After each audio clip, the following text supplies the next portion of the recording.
Mesdames et messieurs, bienvenue à ce nouveau numéro de votre magazine Le Débat sur la télé républicaine.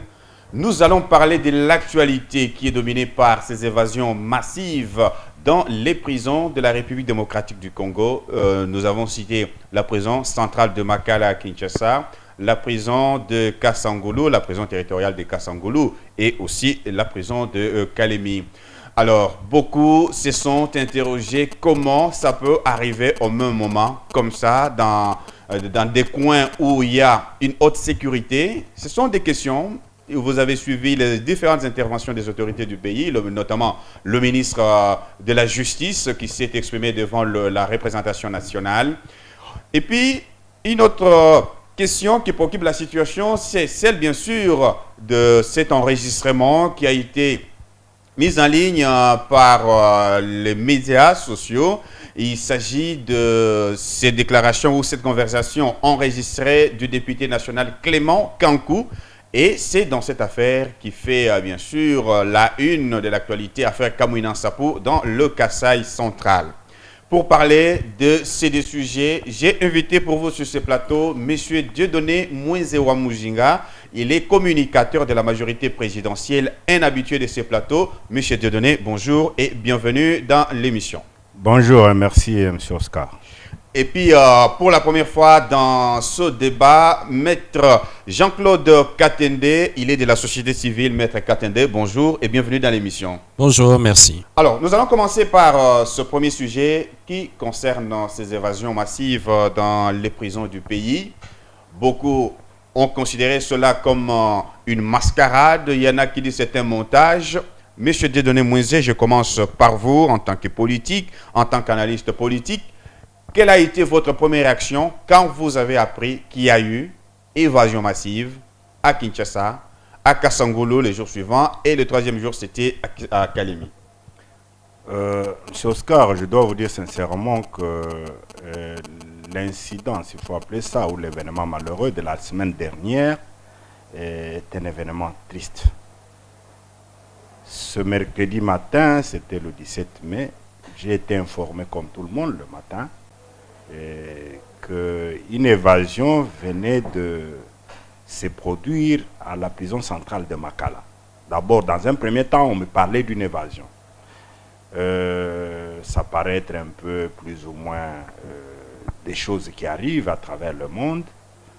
Lorsque l'on suit l'histoire de certaines prisons sous d'autres cieux, on se rend compte que généralement il y a toujours eu un peu d'évasion, 3-4 prisonniers qui se battent, et j'avais mis ça dans ce compte-là. Mais au fil de temps, je me suis rendu compte que ce n'était pas une évasion simple, que c'était une évasion massive. Et que les détails qui commençaient à être donnés, surtout dans les réseaux sociaux, commençaient à m'intriguer. Je me disais comment cela est-il arrivé dans une prison centrale du pays, surtout basée dans la capitale d'un pays, qui de surcroît est généralement et hautement surveillée par les forces de l'ordre, la police et d'autres services de sécurité. Donc, quelques 2-3 jours après, je crois que j'ai appris l'histoire de Kasangulu, j'ai appris l'histoire de Kalemi. Bon, vous me demandez l'impression. L'impression ne peut être que mauvaise, vous savez. Il y va d'abord de la sécurité des Congolaises et des Congolais, mais aussi de l'image même du pays. Mais alors nous nous sommes interrogés plusieurs fois, au-delà de dire l'impression est mauvaise, qu'est-ce qui a failli pour que nous ne puissions pas être épargnés de ce qui est arrivé à la prison de Makala. La réponse a été donnée clairement par un ministre du gouvernement, je crois lorsqu'il est passé à l'Assemblée nationale pour répondre à une question orale. Je crois que c'est ça l'information officielle que nous devons avoir, c'est-à-dire qu'il y a eu dysfonctionnement ou une sorte de défaillance du dispositif sécuritaire qui est placé à la prison centrale de Makala, peut-être aussi celui placé à la prison de Kasangulu. Il faut tout de suite préciser que la prison de Kasangulu n'est pas une prison centrale. Nous nous retrouvons dans un chef-lieu d'un territoire, donc la prison ne doit pas être une prison centrale. Et qu'à Kalemi, même si nous sommes dans le chef-lieu de la province de Tanganyika, Moi-même, j'ai eu des échanges avec le gouverneur de cette province, personnellement, c'est un ami. Il m'a précisé d'abord que, il ne s'agissait pas de la prison centrale de la province, il s'agissait d'un cachot de la police. Et que les quelques 14 prisonniers qui étaient là, puisqu'il faut le préciser, je crois que c'est important pour l'opinion, étaient des jeunes bantous. Ça, je reprends ces mots propres et j'ai même un message. Ce sont les jeunes bantous qui se préparaient à aller réagir vis-à-vis des jeunes Tois ou bien pygmées. Oui. Et que ces jeunes ont été maîtrisés. En principe, ils n'étaient pas en infraction comme telle, mais il fallait les maîtriser. La police a dû maîtriser ces jeunes pour dire vous n'avez pas droit à la vengeance, vous ne devez pas vous faire justice. Et ils ont été maîtrisés, mis dans un cachot, mais qui apparemment était légèrement gardé. Et qu'après un temps, les jeunes gens se sont rendus compte qu'ils venaient d'être mis au cachot et ils ont renoncé à leur plan de pouvoir se venger vis-à-vis des jeunes pygmées. Et les jeunes gens ont pris la poudre d'escampette sans aller pour autant se venger vis-à-vis de toi. Donc il semblait minimiser l'affaire. Je crois que c'est une précision qu'il faut donner. Par contre, à Kassangoulou, nous avons eu l'information, d'ailleurs, de nos amis de la société civile à laquelle appartient mon co-débatteur, qui ont précisé que cette histoire n'est pas mêlée à l'événement qui est survenu à Makala, puisque là, on parlait des jeunes gens qu'on appelle généralement Makessa, donc les jeunes gens de Bedem, Bunduria Mayala, de Nemwanda Semi, qui sont venus sauver leur ou leur chef spirituels et qui ont fait ce qu'ils ont fait. D'accord. Merci. Vous comprenez que ce qui est arrivé est malheureux, mais nous allons peut-être rentrer en détail pour voir quelles sont les mesures à prendre. On va y revenir. Alors, Maître Jean-Claude Katende, vous êtes de la société civile. Alors, ce qui s'est passé là pour vous, quelle a été la première analyse que vous avez faite à votre niveau?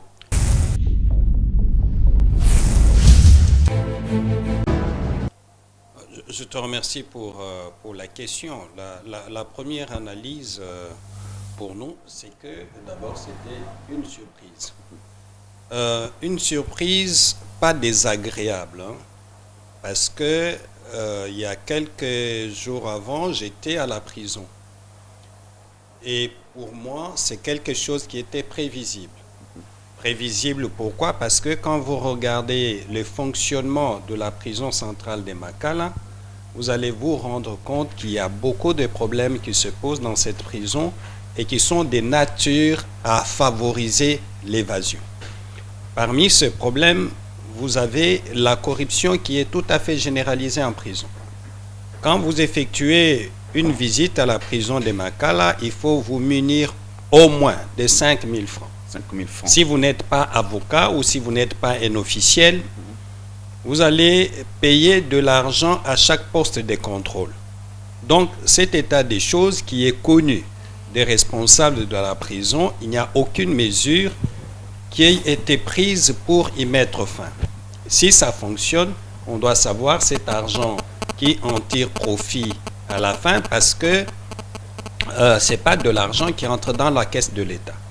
Deuxième chose, vous avez des véhicules qui sont déposés, gardés au sein de la prison ou dans l'enceinte de la prison, et ces véhicules viennent des particuliers qui ne sont pas habilités à faire garder leurs véhicules dans l'enceinte de la prison. Et des fois, il y a des gens qui viennent déposer leurs véhicules à des heures tardives. Ce qui fait que certains individus mal intentionnés peuvent profiter de cette occasion pour entrer en prison. En dehors de ça, il faut voir les conditions de vie même en prison. Les conditions de vie sont très mauvaises. Elles ne cadrent pas ni avec la loi, encore moins avec les règles minimales sur le fonctionnement des prisons. Mais il faut aussi dire que nos prisons aujourd'hui sont devenues des lieux où on voit l'injustice consacrée par des jugements qui ont été rendus contre certains Congolais qui ne sont même pas conformes aux règles ou aux principes des procès justes et équitables. Donc, on y constate de l'injustice. Sans oublier le dernier point, c'est le fait que vous avez en prison des personnalités bénéficiaires de l'amnistie, mais qui sont toujours gardées en prison illégalement, je dirais, parce qu'elles sont déjà, ces personnalités ou ces personnes sont bénéficiaires de la loi d'amnistie. Quand vous mettez tous ces faits ensemble, ce n'est pas une surprise que des événements comme ça arrivent quand il y a des personnes qui sont mal intentionnées. Mais il faut aussi dire qu'il y a quelques années, il y a eu une autre évasion à la prison de Makala. Mais des mesures vraiment profondes en termes de réforme du système carcéral congolais n'ont pas été prises. On prend des mesures, je dirais des mesures d'actualité, comme celles prises par le ministre de la Justice, de révoquer les gens, mais ça, ce n'est pas le vrai problème de la prison en République démocratique du Congo. Le vrai problème, c'est qu'il faut réformer notre système carcéral. Il faut réformer le système carcéral. Faisant quoi concrètement? Quand vous regardez, par exemple, l'ordonnance qui gère aujourd'hui la prison en République démocratique du Congo, c'est une vieille ordonnance qui n'est plus alignée ni sur la Constitution de la République démocratique du Congo, encore moins sur les règles minima relatives au traitement, n'est-ce pas, des prisonniers des Nations Unies. Parce que dans cette ordonnance, vous trouvez qu'il y a même des sanctions telles que l'isolement, il y a des sanctions telles que des travaux forcés. Dans l'état actuel de la République démocratique du Congo, ces genres donc de la République démocratique du Congo, quand on considère que nous avons une constitution qui met beaucoup d'accent sur le respect des droits de l'homme, que de telles sanctions soient encore dans la nomenclature de loi qui gère la prison, c'est un problème. Donc, je pense qu'il faut commencer par là. Il faut revoir cette ordonnance en l'adaptant à la Constitution de la République démocratique du Congo, en mettant un accent particulier sur les droits des prisonniers, mais aussi en la conformant aux normes internationales acceptées ou ratifiées auxquelles l'État congolais fait partie. Ça, pour moi, c'est le fondement même dans la gestion de la prison. Deuxième chose qu'il faut faire, il faut interdire les paiements de quelques frais à quelque titre que ce soit de la part des visiteurs qui viennent en prison. Troisièmement, il faut supprimer cette histoire du dépôt des véhicules des particuliers dans l'enceinte de la prison. Il faut supprimer ça parce que c'est en fait des faveurs ou des opportunités qui s'offrent pour que des événements comme ça arrivent. Troisièmement, quatrièmement, je crois qu'aujourd'hui, contrairement à ce que le ministre de la Justice avait dit, nos prisons aujourd'hui sont surpeuplées. Oui. Ici, le surpeuplement ne doit pas être considéré, comme le ministre de la Justice l'avait expliqué, en prenant le nombre total de population congolaise en rapport avec le nombre de prisonniers. Non, c'est par rapport à la capacité d'accueil de la prison au moment de sa construction. Et pour la prison de Makala, sa capacité d'accueil, à l'époque, c'était de 1200 à 1500, oui. 1200 à 1500 prisonniers. Aujourd'hui, vous en avez 8000. Cet État ne peut que favoriser ces genres d'évasion, ces genres d'actions. Donc, il faut qu'on puisse désengorger la prison de Makala parce que au sein de cette prison, vous avez des prisonniers ou des prévenus qui sont arrêtés pour des faits tout à fait bénins. Il avait introduit la main dans la poche de quelqu'un, il a sorti 500 francs ou 1000 francs ou même un téléphone. On le garde et on ne le présente même pas devant les juges.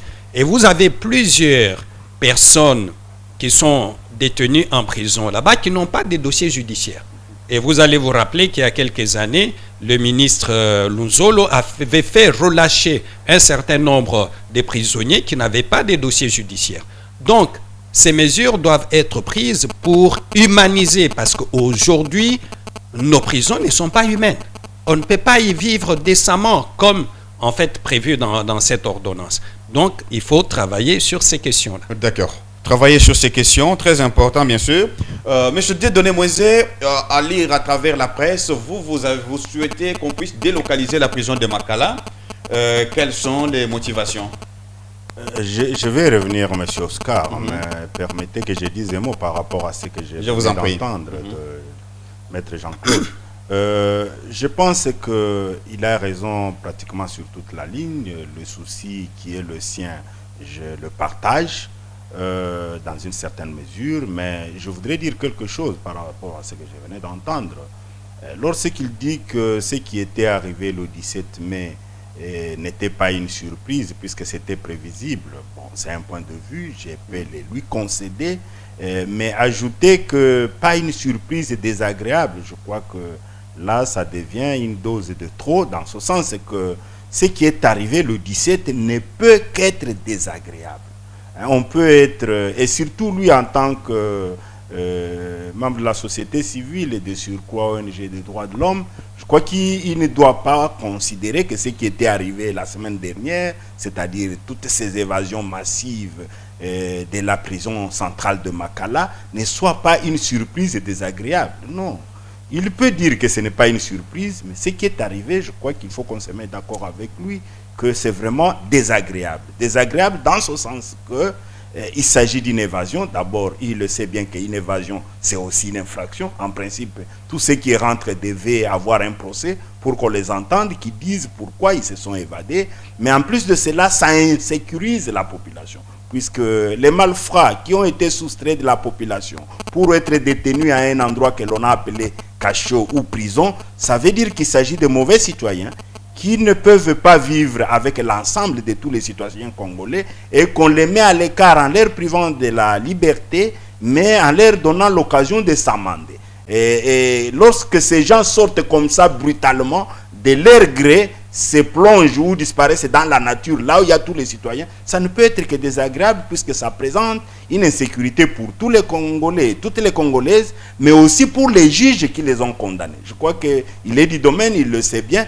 mais aussi pour les victimes, puisque nous connaissons très bien lorsque les gens sont détenus, généralement ils brandissent de menaces, et à l'endroit des juges qui les condamnent, et à l'endroit des victimes qui sont venues se plaindre. Donc, en dehors de tout ça, il faut avouer que l'argumentaire tel que je venais de le suivre, il est fondé, mais lorsqu'il parle de l'argent des véhicules, je crois que c'est une anomalie. Il faut corriger. Il n'est pas normal que devant une prison qui doit bénéficier d'une autre sécurité, que des gens se rendent là-bas pour en faire un parking, soit dedans, soit dehors à l'entrée. Ce n'est pas normal. Demander de l'argent à tous ceux qui viennent visiter les détenus, c'est anormal. Je ne pense pas que ça soit institué, ce genre de pratique, puisque j'ai suivi lorsque les privés se plaignaient sur l'incendie de leur véhicule. Ouais. Apparemment, c'est tout le monde qui faisait le Ponce Pilate. Donc c'est pour vous dire que c'est une pratique irrégulière. Aujourd'hui, on peut poser la même question pour dire les 5 000 francs, tel que je venais de l'entendre. Moi-même aussi, j'ai déjà vu ça un jour. Est-ce que c'est institué? Il n'y a personne qui va l'admettre. Donc il s'agit de pratiques à prohiber. Mascarade, j'ai entendu un temps comme ça où vous avez parlé de mascarade, montage. Non, je ne pense pas que ce soit un montage, puisqu'il faut qu'on se demande si c'est un montage ou si ce sont des mascarades. À qui ça a profité? Et il tire, c'est lui qui tire profit, il tire quel genre de profit? Je crois qu'aujourd'hui ici, il n'y a personne qui y tire profit. Moi personnellement, je ne me rends pas compte de quelqu'un, encore moins le gouvernement de la République ou les institutions dans leur ensemble, qui tire profit de ces évasions massives. Donc, désengorger la prison, je suis d'accord. Une prison qui date de longtemps, depuis 1958 à peu près, prévue pour un maximum de 1500 détenus. Aujourd'hui, nous avons autant de pensionnaires là-dedans. Il faut avouer que c'est tellement exorbitant. Bon, c'est encore un débat lorsque l'on s'est dit pourquoi il y a eu engorgement dans ces prisons. Pourquoi il y a surpeuplement dans ces prisons. Je crois que ce débat peut être encore fait, puisqu'aujourd'hui même Kinshasa, la capitale, n'a pas été construite pour ce nombre d'habitants qui aujourd'hui tournent autour de 11 millions d'habitants ou 12 millions. Donc c'est en principe la prison devait évoluer avec le nombre d'habitants du milieu où la prison est installée. Mais nous avons senti, délocalise Makala. Oui, je vais y arriver. Nous avons senti que en réalité, qu'est-ce qui se passe? Il y a une vitesse de croisière en termes de la population de la capitale, alors que l'étendue de la prison de Makala ne suit pas, elle reste statique. Donc là, il y a une réalité, et c'est pour cela que dans des publications, j'ai suggéré personnellement que l'on puisse délocaliser les prisons de ce pays, puisqu'il n'y a pas simplement Makala, vous avez aussi Kassapa, Lubumbashi, par exemple, qui autrefois était éloigné de la ville, des milieux urbains. Aujourd'hui, Kassapa est entouré de maisons, des particuliers, des privés. Donc, personnellement, je propose ça vraiment aux décideurs, que l'on puisse penser, puisque de tout ce temps, comme l'a dit Maître Jean-Claude, moi aussi, ça a été une surprise de voir des évasions massives, mais ça n'a pas vraiment été la surprise en termes exacts. Puisque de tout ce temps, quand j'ai passé à Makala, je me disais, c'est une prison ou c'est un endroit touristique. Puisque vous voyez tout le monde passer par Makala. Des jeunes gens, même des mineurs, passer par Makala de manière inopportune, par curiosité. Ils passent par la commune de Selembao, il se dit, ici c'est quoi? C'est Makala. Bon, j'entre un peu voir comment Makala se présente. Bon, ce n'est pas possible, ça ne peut pas se passer comme ça lorsque l'on parle d'une prison centrale. Et même les éléments qui font la garde, puisque ce qui est arrivé, nous disons qu'il s'agit de la défaillance. Je m'interroge personnellement. Est-ce qu'à cette heure-là où ces personnes présumées de Makessa, de Bedem, Bundu Diamayala, sont arrivés devant la prison pour libérer leur ou leur chef spirituel, ont-ils trouvé le dispositif sécuritaire que nous voyons tous les jours pendant la journée lorsqu'on se rend pour la visite? Je doute fort. C'est ce que j'ai dit, moi ça m'engage. Je doute fort puisque avec une centaine ou 200 policiers, je ne vois pas une cinquantaine de messieurs presque dépourvus de tout armement venir neutraliser, comme j'ai entendu qu'on a neutralisé la garde. Vraiment neutraliser la garde avec quoi? C'est pour cela que je plaide, et je vais terminer par là, je plaide pour que l'on délocalise la prison de Makala, qu'on l'installe tout au moins à 50 km de la ville, que ça ne soit pas un milieu touristique, que ceux qui se rendent à Makala soient réellement des gens qui ont la nécessité et la volonté d'aller voir les leurs, les prisonniers qui sont détenus. Et que quand on y entre, comme je le disais, qu'on y entre librement pour visiter, qu'on se présente, mais en passant par des contrôles, bien sûr. Ça nous épargnerait d'avoir des parkings, puisque personne n'ira parquer son véhicule à 50 km quand lui habite la ville. Ça nous épargnera même d'avoir ce genre de dire 300 francs, 500 francs, ou 1000 francs, ou 5000 francs. Puisque ceux qui viendraient sont des nécessités, vous les verrez réellement des nécessités. Et quand vous leur demandez l'argent, ça dérange. Mais lorsque vous avez devant vous une multitude de gens qui veulent entrer, comme si nous étions dans un cinéma, vous comprenez que ceux qui sont commis à la garde peuvent exiger un peu d'argent pour arrondir leurs poches. D'accord, on a parlé de Makessa qui sont allés faire libérer Némoine Dansemi, de tous les prisonniers qui sont là-bas. Le plus connu qui est là-bas, il n'y a que moi Dansemi qui a pris la prise d'escampette et les autres sont restés fidèles comme si c'était dans une église. Bon, je voudrais commencer par certains points soulevés par M. Mwenze avant de venir à votre question. Je vais respecter mon temps de prise de parole. Oui. En fait, ce que je voulais dire en disant que ce n'était pas une surprise désagréable, c'est dans le sens que la prison aujourd'hui est devenue un lieu où il y a trop de problèmes. Trop de problèmes, d'abord en ce qui concerne l'administration de la justice même dans notre pays.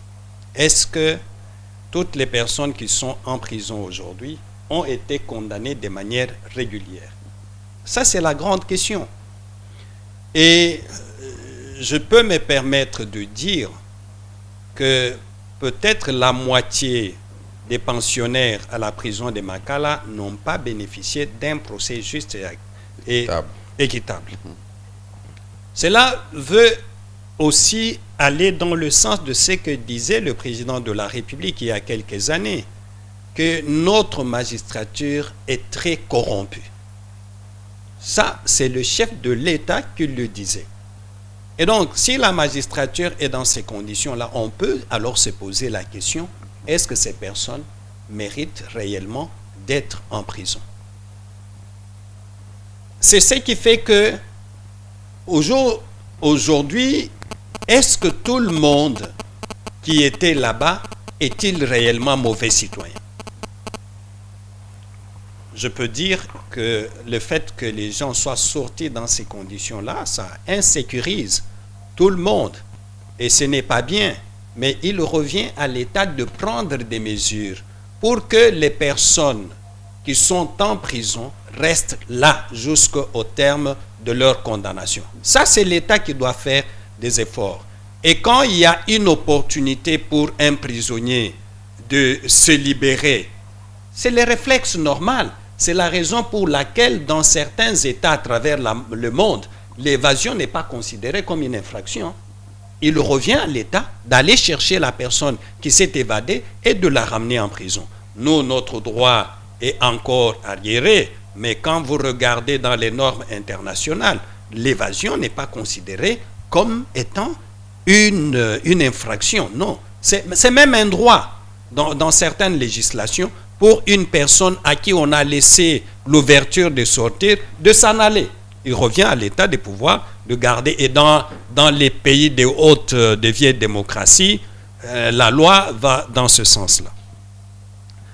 Maintenant, en ce qui concerne les prisonniers emblématiques, je crois que c'est M. Nemwanda Nsemi qui est parti. Mais c'est là que nous avons, nous, exigé qu'il faut effectivement qu'il y ait une enquête sérieuse. Parce qu'aujourd'hui, qui peut me convaincre que Mwanda Nsemi est en vie?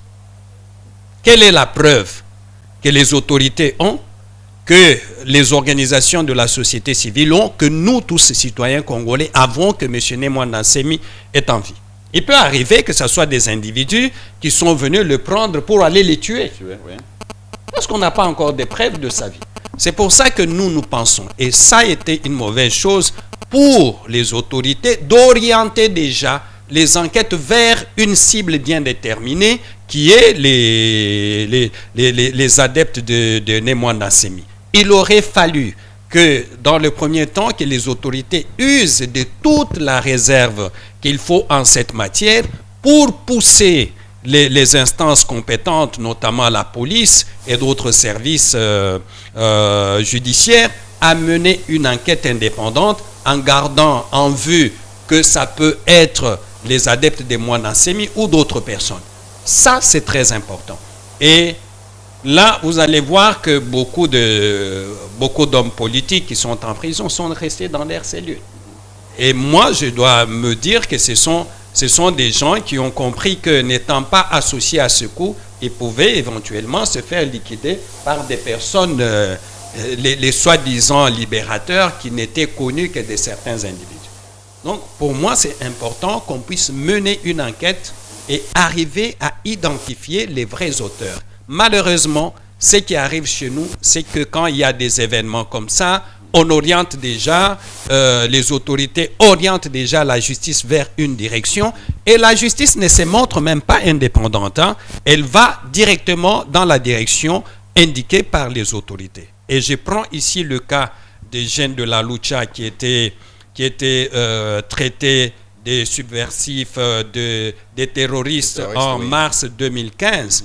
Mais quand le président de la République les avait reçus à Goma, il leur avait dit que moi, je ne vous ai jamais traité de révolutionnaires, de terroristes, ainsi de suite. Mais la justice congolaise était allée dans cette direction-là, parce que les indications étaient déjà données par un membre du gouvernement. Et ça, c'est très dangereux pour la justice dans un pays. Il faut qu'elle reste indépendante. En ce moment-là, elle est la même pour tout le monde. Et ici, c'est l'occasion de demander toujours au peuple de se manifester quand la justice est rendue et que le peuple n'est pas content, dans la mesure où aujourd'hui la justice est rendue au nom du peuple congolais. Et en tant que tel, le peuple doit dire à un moment donné, et le peuple, on doit lui donner l'occasion d'être consulté pour dire s'il est satisfait de la manière dont la justice est rendue au Congo ou pas. Et cela a de l'impact sur la prison. D'accord, merci Maître Jean-Claude Katende. Monsieur Dedemouenze, une réaction par rapport à cette intervention? Oui. Bon, tout juste une petite réaction par rapport à ce que je venais d'entendre. Je pense que considérer notre législation et la comparer à la législation des pays que nous appelons généralement des vieilles démocraties, ça serait peut-être inapproprié. Maître Katende, qui est du domaine, le sait bien que nous avons un arsenal juridique qui est presque en perte de vitesse par rapport à d'autres qui se passent ailleurs. Mais ce qui est vrai que selon notre législation, jusque-là, l'évasion n'est pas tolérée. Exact. Donc ça, c'est une vérité. Mais aussi, lorsque il parle de nombre de détenus, c'est vrai, je suis d'accord. Mais pensez que puisque un détenu pense ou considère que son jugement n'a pas été équitable, il s'est agi par exemple d'un jugement unique et qu'il a la possibilité de fuir la prison, je crois que c'est aussi injuste. Ce n'est pas toléré. Maître le sait bien, il est du domaine, même vos téléspectateurs et auditeurs le savent, que lorsqu'on n'est pas content d'un jugement, il y a des mécanismes juridiques qui sont reconnus pour interjeter soit l'appel, pour pouvoir aller à d'autres instances judiciaires et réclamer que justice soit faite. Et non se faire soi-même justice, puisque là, ça serait se faire soi-même justice. Mais je crois que là où je suis d'accord avec lui quant à ce qui concerne le surpeuplement, c'est le fait que nous apprenons, je n'ai pas de preuves, mais nous apprenons que parmi les détenus, on nous a parlé de plus de 8000 et qu'il y aurait très peu qui seraient condamnés. Je crois que là aussi, c'est ça le problème. On ne peut pas mettre quelqu'un en prison lorsque l'on n'a pas encore rendu son dernier jugement.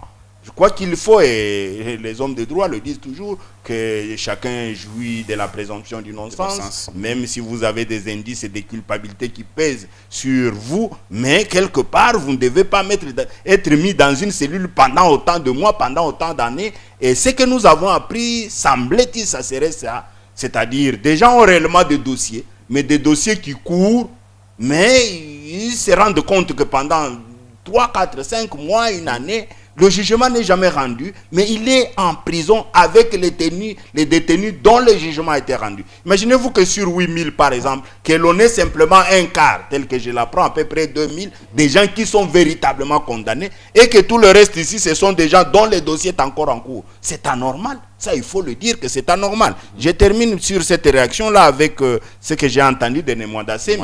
Il se pose la question, est-ce qu'aujourd'hui, tout le monde peut se poser la question, est-ce que Nemwanda Semi est encore en vie ou pas, puisqu'il y a eu évasion. Je crois qu'une autre frange de la population peut se poser la question contraire, puisque Nemwanda Semi a décidé de s'évader.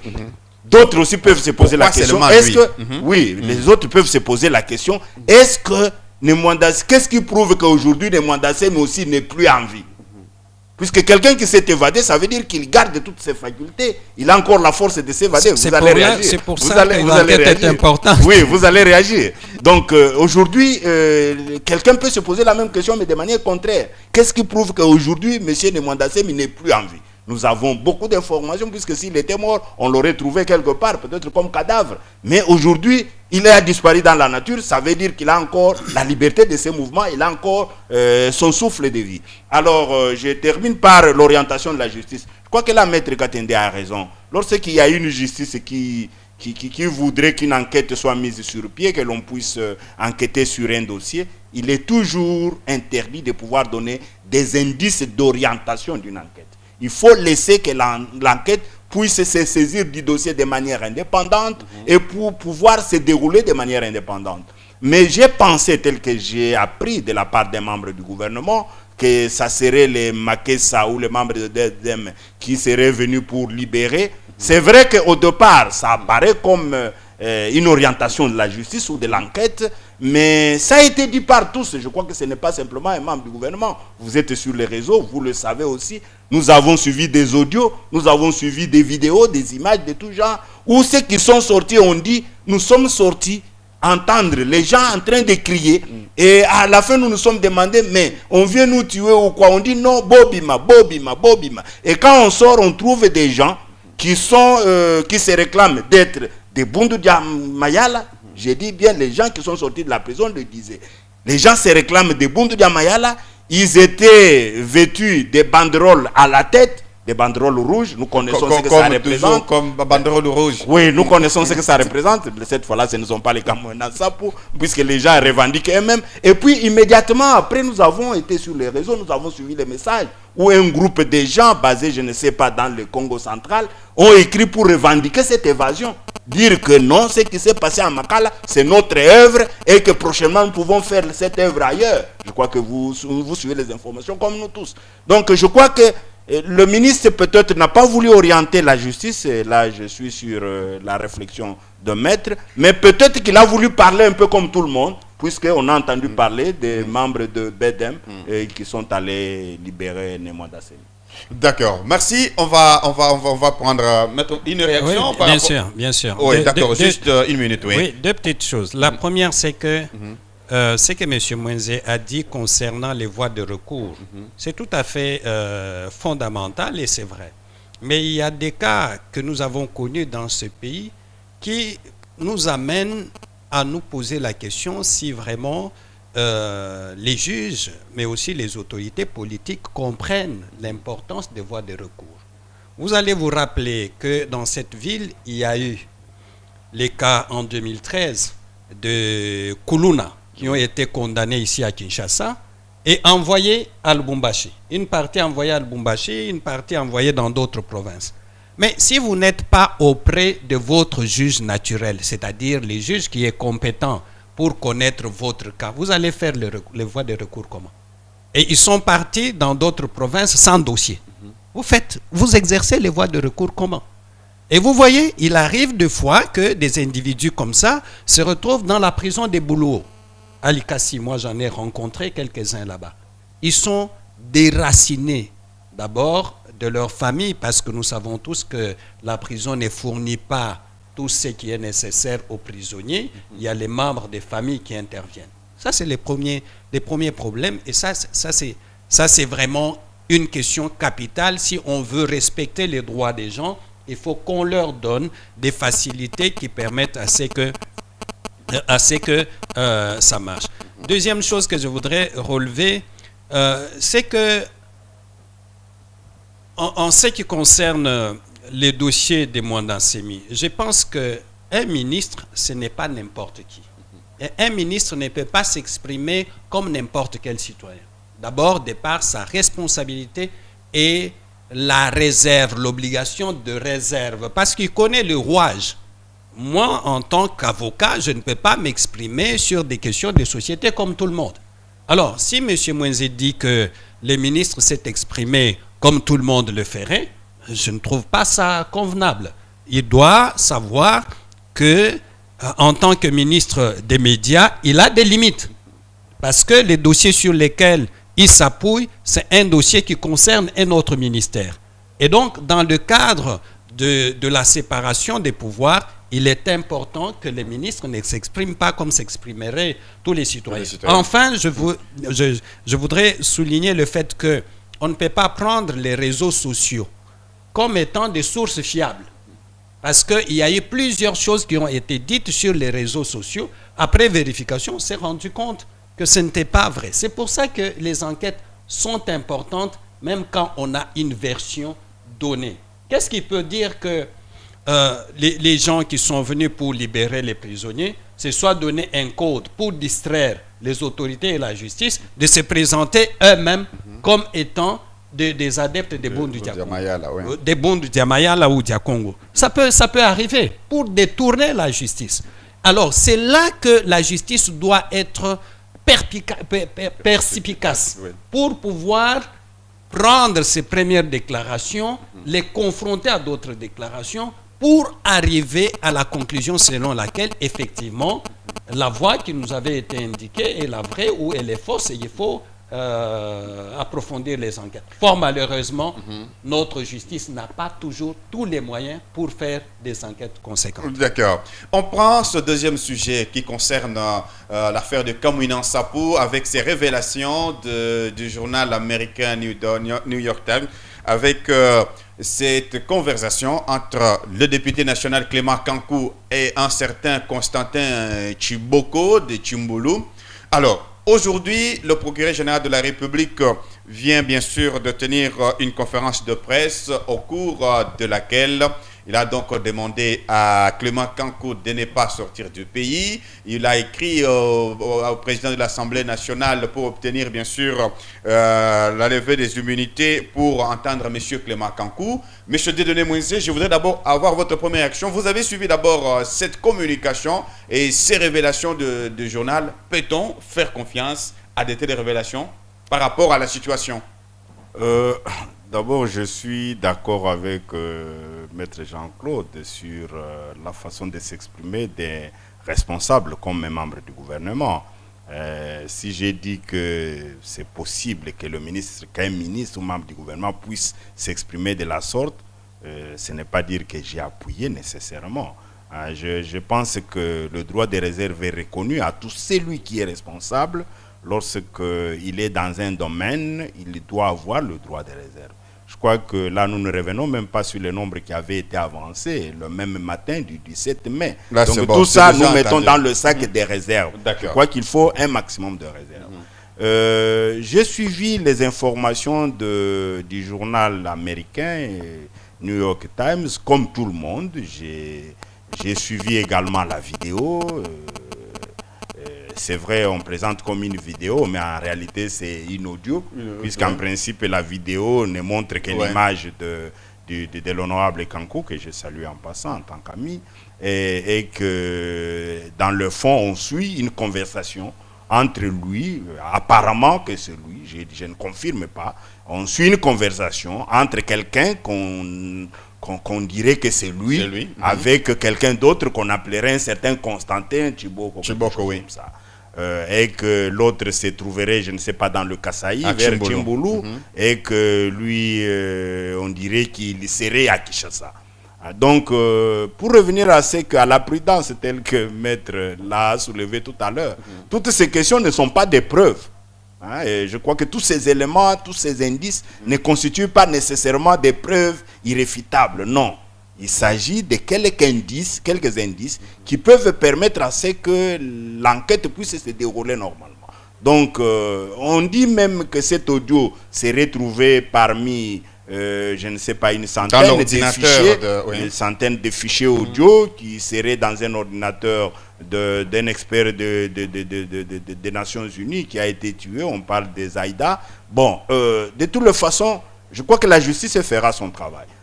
Donc nous sommes dans une situation où nous avons le droit de réserve et nous pensons que l'honorable Clément Kankou jouit encore de ses droits de présomption d'innocence et que ce que vous dites de la part du PGR, le procureur général de la République, Flori Kamangenoubi, je l'ai entendu aussi comme tout le monde. Vous savez, la journée était une journée ouvrable, nous étions dans les services, je l'ai appris, je n'ai pas encore eu de documents pour le confirmer, mais j'ai appris tel que vous l'avez dit.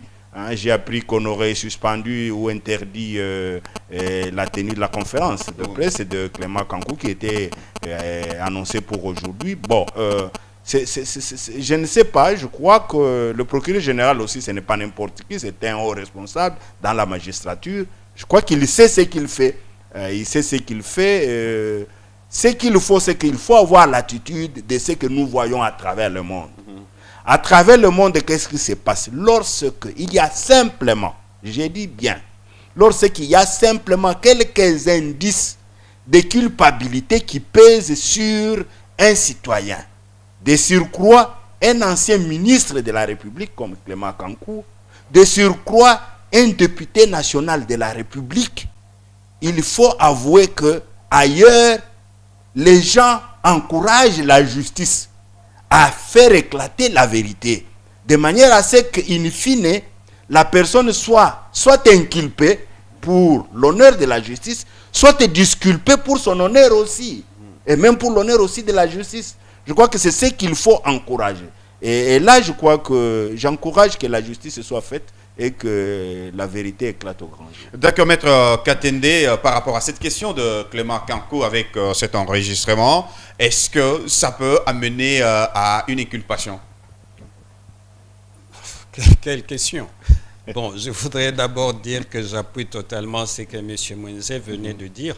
Je crois que c'est un raisonnement louable et qui tient debout. C'est que moi, je regrette dans tout ce qui s'est passé depuis 2 jours, c'est l'emballement de tout le monde. L'emballement de tout le monde sans avoir d'abord vérifié si cet audio est authentique ou pas. C'est un travail préalable qu'on doit faire, même si on estime que la personne, on l'a attrapée la main dans le sac. C'est le point de départ. À moins que M. Kankou lui-même dise que l'audio que vous avez entendu, c'est effectivement ma voix. En ce moment-là, l'authentification de l'audio ne s'impose pas. Ça, c'est le point de départ. Et c'est pour ça qu'il faut que les gens qui font des commentaires sur les dossiers se donnent un certain nombre de réserves. C'est très important parce que ce sont des questions qui touchent à la réputation de quelqu'un. Et ici, il faut regretter le fait qu'on ne lui ait pas permis, n'est-ce pas, d'organiser cette conférence de presse pour donner son point de vue. Parce que maintenant qu'il va comparaître devant le procureur, il n'aura pas la possibilité, n'est-ce pas, de donner son point de vue de manière publique et la justice ne pourra pas communiquer les points de vue de l'honorable Kankou à tout le monde. Pour la simple raison que toutes les déclarations qui sont faites dans le cadre d'une procédure, d'une instruction préjudictionnelle, ne peuvent pas être communiquées au public. Et il faut aussi regretter le fait que là, nous pensons que le procureur général a violé le principe fondamental dans notre Constitution, c'est la présomption d'innocence. Et sans oublier que M. Kankou est un député, ses immunités ne sont pas encore levées, mais nous constatons que certains de ses droits sont violés, notamment le droit à voyager. On lui interdit de quitter le territoire national. C'est quand même son droit, il est encore innocent, ses immunités ne sont pas encore levées, et donc on devait lui reconnaître ses droits.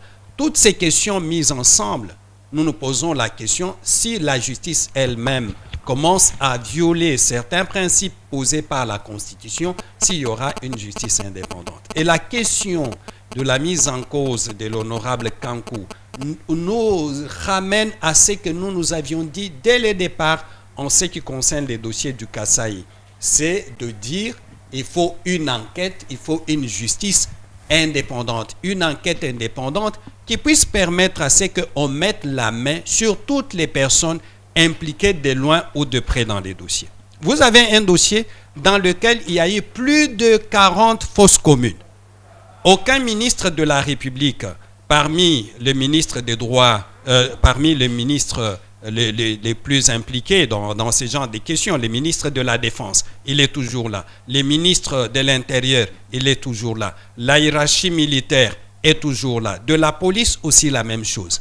Donc, quelque part, nous pouvons nous dire, ou soit toutes ces autorités étaient au courant de ce qui s'est passé au Kasaï, elles n'ont pas réagi, ou elles n'étaient pas au courant. En ce moment-là, il y a un dysfonctionnement dans le cadre de leur ministère.